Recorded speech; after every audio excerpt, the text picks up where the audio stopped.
ብዙዎቻችን ኢትዮጵያ ውስጥ እስከተወለድን ድረስ የአብዛኞቻችን የልጅነት ጊዜ ተመሳሳይ ነው። ማለት ከባድ የሚባል ጊዜ ሁላችንም አሳልፈናል። በፊት ይመስለኝ ነበር እኛ ቤት ብቻ የሆኑ ነገሮች የሚፈጠሩና በኋላ ግን ከጓደኞቼ ጋር እንዲህ ነፍስ ካወቀን በኋላ እንደዚህ ነገሮች ላይ ኮምፎርታብል ሆነን ስናወራ ሁሉም ቤት የሆነ አይነት ፕሮብለም አለ፣ በቃ የሸፈነው ገመና አለና ይሄ ግን ምን ያህል ህይወታችን ላይ ኢምፓክት እንደሚያመጣ አናውቀውም። ላይክ እኔ የገባኝ ከረፈደ ላይ ትልቅ ሰው ከሆንኩኝ በኋላ ነው የሆኑ ኮንቨርሴሽኖች የሆነ ጊዜ ላይ እነሱ የነበሩ ቶፒኮች እኔ እንደ እምነት ይዣቸው አልፌያለሁኝና ሰው ራሱን ካወቀ ነፍስ ካወቀ በኋላ በልጅነቱ ተሸክሟቸው የመጡትን አመለካከቶች ከቤተሰብ የወረሳቸውን ነገሮች ቀስ በቀስ እያንዳንዱን ክሊር ካላደረገ በስተቀር ትራውማ የሚባለው ነገር ሪል ነው። ባይ ዘ ዌይ በእውነት ነው የምላችሁ። እኔ ገባኝ አሁን ነው ትራውማቲክ የሆነ ቻይልድሁድ ስለነበረኝ አይደለም፣ ግን ኢቭን ትናንሽ እምነቶች፣ ትናንሽ ቢሊፎች፣ ትናንሽ የቤት ውስጥ ስታንዳርዶች የራሳችን አድርገናቸው እንመጣለን። ካደግን በኋላ ከሰው ጋር ስናወራ በሆነ ወይ ነው የምንንቀሳቀሰው። አወራራችን በሆነ መንገድ ነው ዲዛይን የተደረገውና ማን ያመጣላችሁ ሲጠይቁ ሜቢ ቤት ውስጥ አብሯቸው የነበረ ወንድም ኦር ፋዘር የሚወራበት መንገድ ሊሆን ይችላልና ዛሬ ለምንድነው ይሄን ቪዲዮ ለመስራት ኢንስፓየርድ ሆንኩት መሰላችሁ? እኔ የልጅነቴን ጊዜ ሳስብ ያደኩበት አስተዳደግ ላይ ብዙ ነገር ቢስተካከል ብዬ አስብ ነበር። ማለት እኔ በጣም ሚድል ክላስ ከሚባል ፋሚሊ ነው የወጣሁትና እኔ ያደኩት ቤት ውስጥ የለም እየተባልኩ ነው። የሆነ ነገር ይገዛልኝ ሲባል ብር የለም፣ እንደዛ ነገር እፈልጋለሁ ብር የለም፣ ቦርሳ ቀይሩልኝ ብር የለም። ስላልነበረ አይደለም ባይ ዘ ዌይ ነበረ፣ ግን ፕራዮሪቲ የሚባል ነገር ነበር ቤት ውስጥ።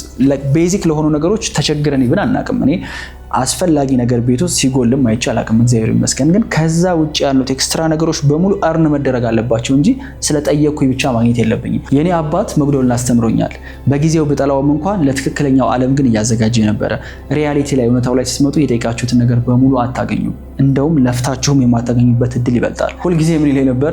አዱኛ ወይም ይቺ ዓለም ሁሌ ጎደሎ ናት፣ 10 አትሆንም፣ ሁሌ 9 ናት። የፈለገ ብትለፋ የፈለገ እንትን ብትል ሙሉ ለሙሉ አይመጣልህም ይለኛል። በጊዜው እጠላው ነበር። ለምን ወደዚህ የሚለኝ ምክንያት የፈለገ ነው ነበር። አሁን ሲገባኝ ግን እውነታው እንደዛ ነው። ስለጠየቃችሁ ስለፈለጋችሁ ብቻ የሚከናወን ነገር የለም። የጠየቁትን ነገር በሙሉ ሲሰጣቸው ያደጉ ልጆች በህይወት ምን እንደሚያደርጉ ግራ ይገባቸዋል። በከባድ ልጅነት ውስጥ ማደግ፣ የሆነ ነገር እየጎደለበት ማደግ በጊዜው መጥፎ ቢመስልም ግን ተስፋ ነው እየሰጠን ያለው። ምክንያቱም ነገ የተሻለ ይሆናል፣ ነገ ይህችን ኢምፕሩቭ አደርጋታለሁ። አሁን ላይ የሆነ 17 ዓመት፣ 18 ዓመት፣ 19 ዓመት ልጆች ፋንሲ ቦታ ቤተሰቦቻቸው መኪና ተገዝቶላቸው በቃ ፈታ እያሉ መጥተው ተጠቅመው ሲሄዱ ምናምን ሳይ ምንድነው ኤክሳይት የሚያደርጋቸው ነው ሰዎች? what else is there?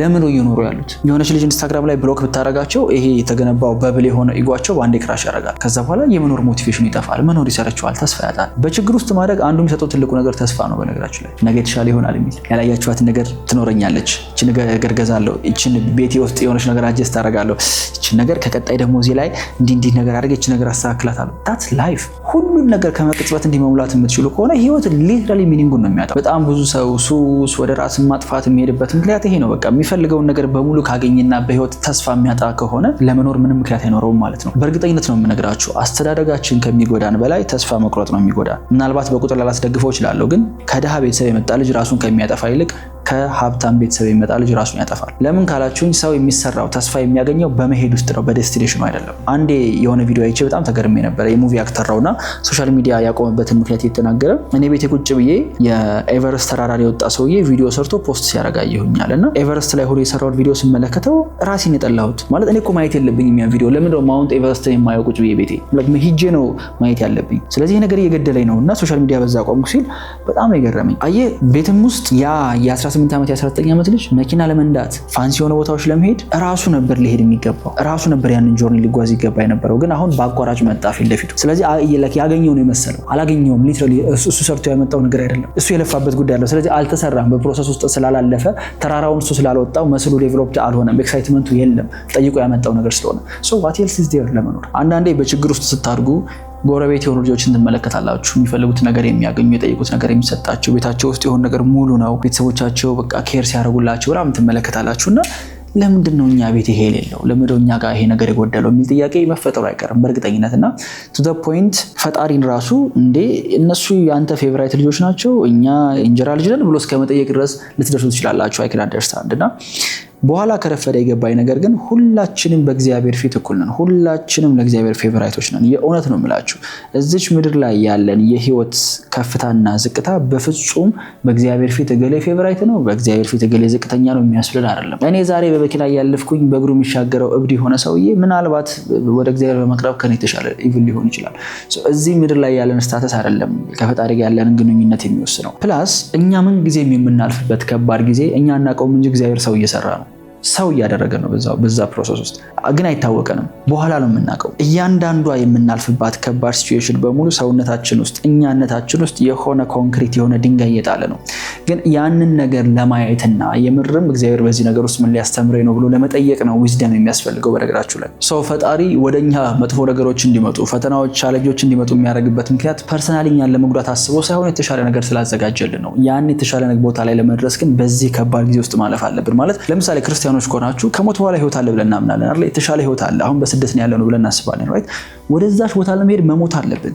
ማለት ምድር ላይ the worst thing ለሰው ልጅ ሀፕን ሊያደርግ የሚችለው ነገር ምንድነው?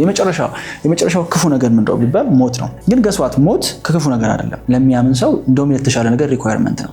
ስለዚህ ከሞት ያነሰ ነገር በሙሉ ምን ያህል ሲሊ ቢሆን ነው? ይሄንን ማመን ነው በዛ ችግሩ ስታልፉ ነገሩን የሚያቀልላችሁ።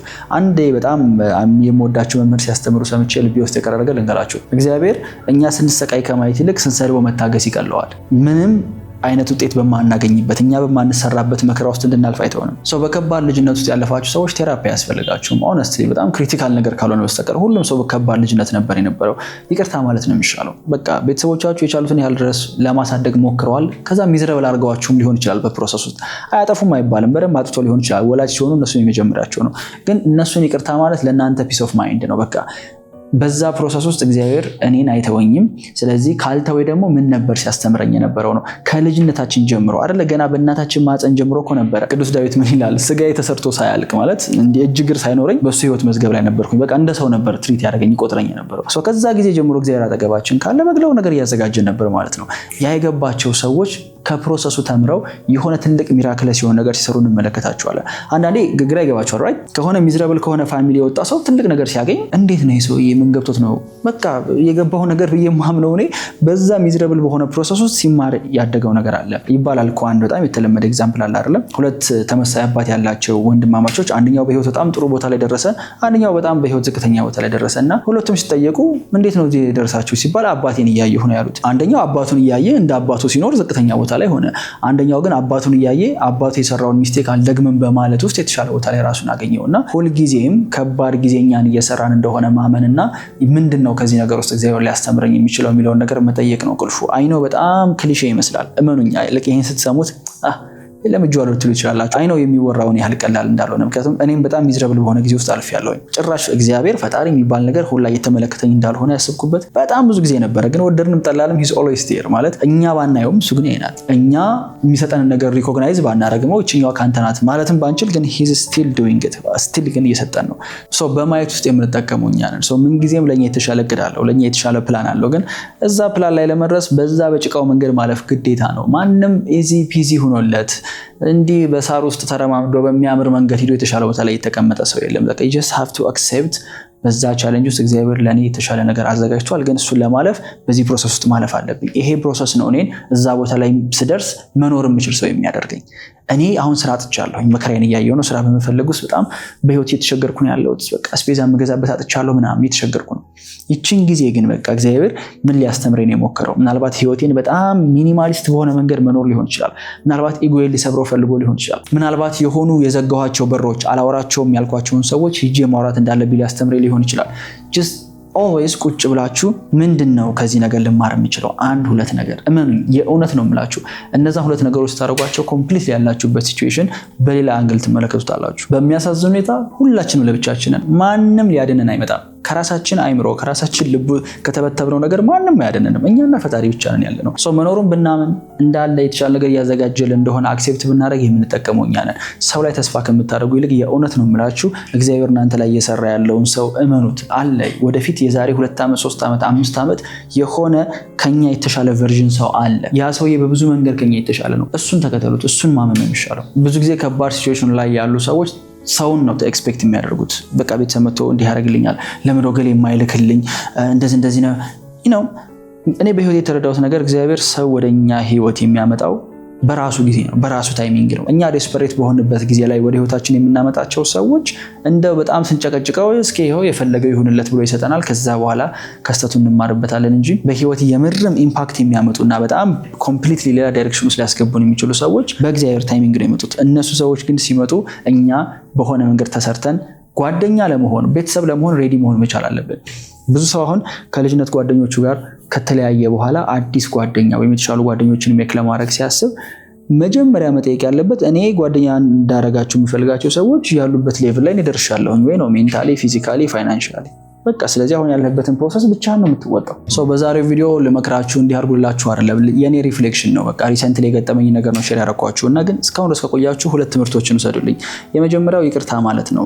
ቂም ይዞ አዝኖ በሆኑ ሰዎች መቀጠል የራስን ፒስ ኦፍ ማይንድ መስረቅ ነው። ቂም መያዝ ይባላል እኮ አይደለ? በእጅ ፈመሳት ይዞ ሰዎች ላይ እንደመወርወር ነው።